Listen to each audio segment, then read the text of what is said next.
በስመ አብ ወወልድ ወመንፈስ ቅዱስ አሐዱ አምላክ አሜን። የተወደዳችሁ የልዑል እግዚአብሔር ቤተሰቦች፣ የእናታችን የቅድስት ድንግል ማርያም የአስራት የቃል ኪዳን ልጆች፣ የመላእክት የሰማዕታት የደናግል የመነኮሳት የቅዱሳን አባቶቻችን ወዳጆች፣ በወደደንና ባፈቀረን በልዑል እግዚአብሔር ፍጹም ሰላምታ ሰላም እላችኋለሁ። እንደምን ሰነበታችሁ? እንደምን ዋላችሁ? እንደምንስ እስከዚህ ሰዓት ደረሳችሁ? አሜን። ልዑል እግዚአብሔር ከእድሜያችን ላይ እድሜ ጨምሮ ይችን ዕለት ይችን ሰዓት እንድንደርስ ፈቃድ ሆኖ በሰላም በጤና ላይ ስለተቀደሰች ቀን ላደረሰን ላደረሳችሁ ክብርና ምስጋና አምልኮትና ውዳሴ ለሱ ይሁን። የጻድቅ መታሰቢያ ለበረከት ነው።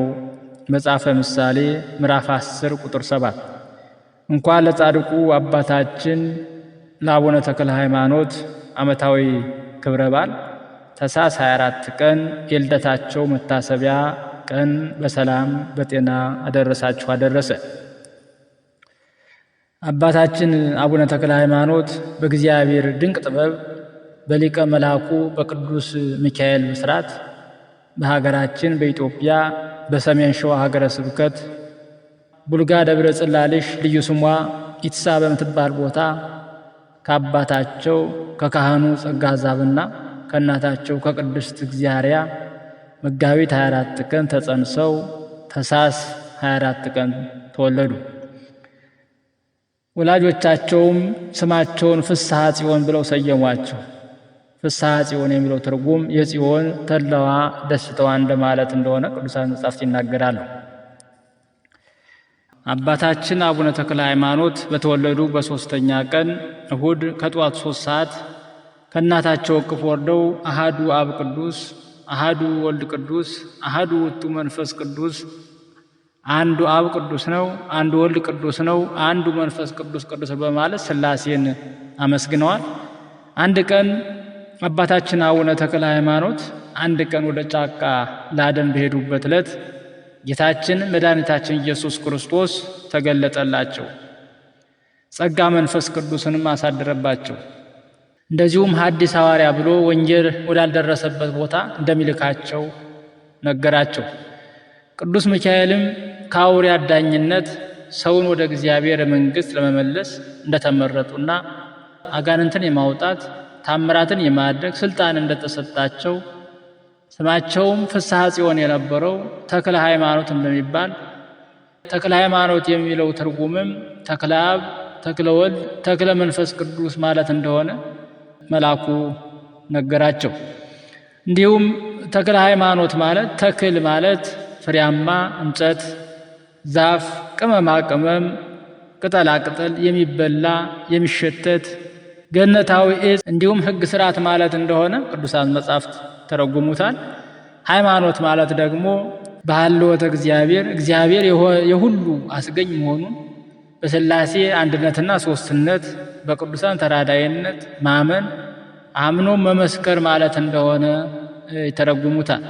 ስለዚህ ተክለ ሃይማኖት የሚለው ሐረግ የሃይማኖት ተክል፣ ይኸውም የጽድቅ ፍሬን ያፈራ ከኃጢአት ሐሩር ማምለጫ ዛፍ ምእመናንን በቃለ ወንጌል ያጣፈጠ ቅመም መዓዛ ሕይወቱ የሚማርክ ቢመገቡት ረሃበ ነፍስን የሚያስወግድ ቅጠል፣ ጻድቃን መጠለያ ዕፅ የሚል ትርጉም ሰጠውታል።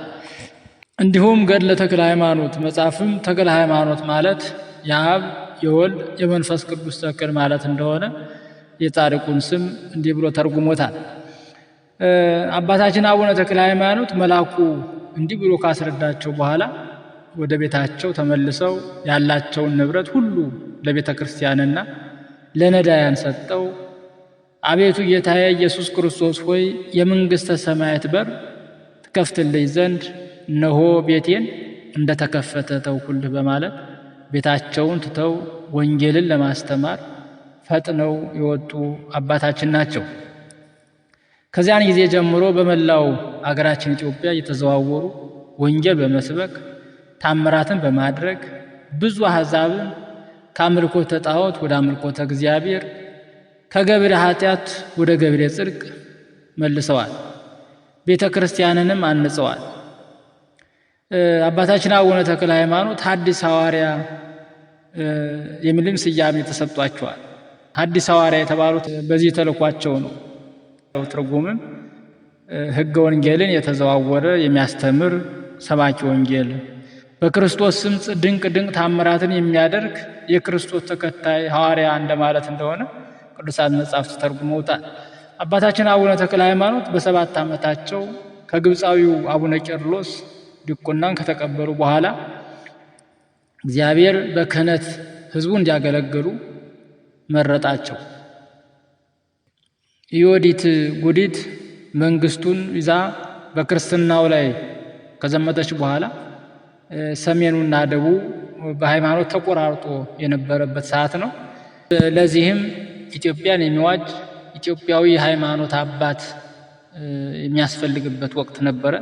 አባታችን አቡነ ተክለ ሃይማኖትም ከአባታቸው ረፍት በኋላ ቅስናን ከአቡነ ቄርሎስ ተቀብለው በጽላልሽ አካባቢ በክህነት ከአባታቸው ጋር ሲያገለግሉ ቆይተው አባታቸው ሲያርፉ በወንጌል ማንም ሊከተል የሚወድ ቢኖር ያለውን ሁሉ ትቶ መስቀሉን ተሸክሞ ይከተለኝ ያለውን ቃል በመከተል ሀብታቸውን ለድሆች መጽውተው ለቤተ ክርስቲያን ሰጥተው ወንጌልን ለመስበክ የወጡ አባት ናቸው።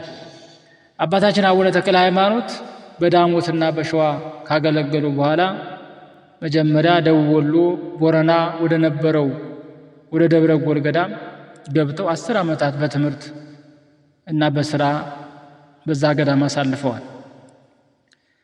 በዚያም ዋሻ ፈልፍለው አስደናቂ የሆነ ሕንጻ ቤተ ክርስቲያን ሰርተዋል። ገድለ አቡነ ኢየሱስ ሞዐ እንደሚለው አባታችን አቡነ ተክለ ሃይማኖት ወደ ሐይቅ የገቡት በ30 ዓመታቸው እንደሆነ ይናገራል። አባታችን አቡነ ተክለ ሃይማኖት በሐይቅ ከመመንኮሳቸው በፊት 7 ዓመት ከመነኮሱ በኋላ 3 ዓመት በትምህርት በስራና በአገልግሎት ቆይተዋል። ከሐይቅ ወጥተው በዘመኑ በስርዓተ ምንኩስናና በትምህርት ብሎም በጥበብ ዕድ ከፍተኛ ደረጃ ላይ ወደ ነበረው ወደ ደብረ ዳሞ ገዳም ሄደዋል። በዛም ከአባታችን ከአቡነ ዮሐንስ ዘንድ መንፈሳዊ ትምህርት፣ ስርዓተ ምንኩስናን፣ ጥበብ ዕድን ሲማሩ 7 ዓመት አሳልፈዋል። ያነጹትም ፍልፍል ድንጋይ ዋሻ ቤተ ክርስቲያን እንዳለ መጽሐፍት ሲጽፉ ቀለማቸውን ያስቀምጡባቸው የነበሩትም ሽንቁሮች ዛሬም በደብረ ዳሞ እንደሚገኙ ያስረዳሉ። ቀሪዎቹንም 5 ዓመታት ሌሎቹን የትግራይ ገዳማት እየተዘዋወሩ ሲጎበኙ ሲመለከቱ ቆይተው ከሸዋ በወጡ በ22 ዓመታቸው እድሜያቸው 52 ዓመት ሲሆን ለበለጠ ክብር ለማግኘት በግብጽ በኩል አድርገው ወደ ኢየሩሳሌም ተሻግረዋል። ከኢየሩሳሌም ሲመለሱ በሐይቅ በኩል አድርገው ደብረ ጎልን ተሳልመው በሚዳና በመርሃቤቴ በኩል ወደ ሸዋ በመምጣት ከዮዲት ዘመን በኋላ በመንፈሳዊ ሕይወቱ የጎደለውን ሸዋና ደቡብ ኢትዮጵያን በመዘዋወር ለ10 ዓመታት ያህል ሲያስተምሩ ሲመክሩ ሲያገለግሉ ቆይተዋል። አባታችን አቡነ ተክለ ሃይማኖት ተግተው በማስተማራቸው የተኛ ሁሉ የነቃበት የደከመው የበረታበት የጠፋው የተገኘበት ነው ዘመን ነው። በስብከታቸው እንደገና ለነቃው ለመካከለኛውና ለደቡብ ኢትዮጵያ ሐዋርያትን ለማፍራት እንዲችሉ አንድ ገዳም ለመመስረትና ደቀ መዛሙርትን ለማስተማር አሰቡ። ወደ ደብረ አሰቡ ገዳም ገብተው ቦታውን አስተካክለውና ከደብረ ዳሞና ከሐይቅ የተከተሏቸውን ጥቂት ደቀ መዛሙርት ይዘው በደብረ ሊባኖስ ገዳም ልክ እንደ ሐይቅ እስጢፋኖስ አገልግሎት ጀመሩ። ቅዱሳን ጻድቃን በመንፈሳዊ አርአያነታቸው በጸሎታቸው እና በትምህርታቸው ከከበቡን የነፍስ ጠላቶች ከርኩሳን መናፍስትና ከጨለማ ልጆች ከክፉ ሰዎች ሽንገላና ተንኮል ለመሰወርና ለመጠበቅ ከእግዚአብሔር የተቀበሉትን ስልጣን ምን ጊዜም ይሰራላቸዋልና በጻድቃን መኖር ሀገር ከጥፋት ትድናለች። የጻድቃንን ስም ጠርቶ እግዚአብሔርን በመለመን በረከትና ረድኤት ይገኛል። ስለዚህ ስለ ጻድቃን ብሎ እግዚአብሔርም ምሕረቱን ያደላል። ጻድቃንን ማሰብ፣ ስራቸውን መዘከር ክርስቲያናዊ ሕይወታችንን ያጎለምሳል፣ ያሳድጋል። በነፍስ በስጋ ይታደገናል፣ ይረባናል፣ ይጠቅመናልና። ስለዚህም ነው ቤተ ክርስቲያናችን ጻድቃንን እንድናስባቸው በስማቸው ለድሆች ለጦም አዳሪዎች እንድንመጸውት መታሰቢያቸው እንድናደርግ የምትመክረን የምታስተምረን። ቅዱሳን ጻድቃን በሕይወተ ሥጋ ሳሉም ሆነ ከሞቱ በኋላ በአጸደ ነፍስ ሆነው በጸሎታቸው ለሚተማመኑ በቃል ኪዳናቸው ለሚማጸኑ ምእመናን በመጸለይና ወደ እግዚአብሔር በመማለድ ድኅነተ ሥጋ የድኅነተ ነፍስን የሚያስገኝልን የችግር ጊዜ አማላጆቻችን አስታራቂዎቻችን ናቸው። ከነዚህ ቅዱሳን መካከል ኢትዮጵያዊ ጻድቅ አባታችን አቡነ ተክለ ሃይማኖት አንዱ ናቸው። በአጠቃላይ አባታችን አቡነ ተክለ ሃይማኖት ሕይወታቸውን ሙሉ ለእግዚአብሔር በመስጠት እንደ በሬ ተጠምደው እንደ ገበሬ ታጥቀው ይህንን ዓለም ንቀው በጾም በጸሎት ተወስነው በብሕትውና ከመኖራቸው በተጨማሪ እንደ ቅዱሳን ሐዋርያት ወንጌልን በመላ ሀገራችን ኢትዮጵያ የተዘዋወሩ የሰበኩ በጌታችን በመድኃኒታችን በኢየሱስ ክርስቶስም ድውያነ ሥጋን በታምራት ድውያነ ነፍስን በትምህርት የፈወሱ ሐዋርያ ናቸው። አባታችን አቡነ ተክለ ሃይማኖት ከሚታወሱባቸው በዓላት መካከል ታኅሳስ 24 ቀን የሚከበረው በዓለ ልደታቸው አንዱ ነው።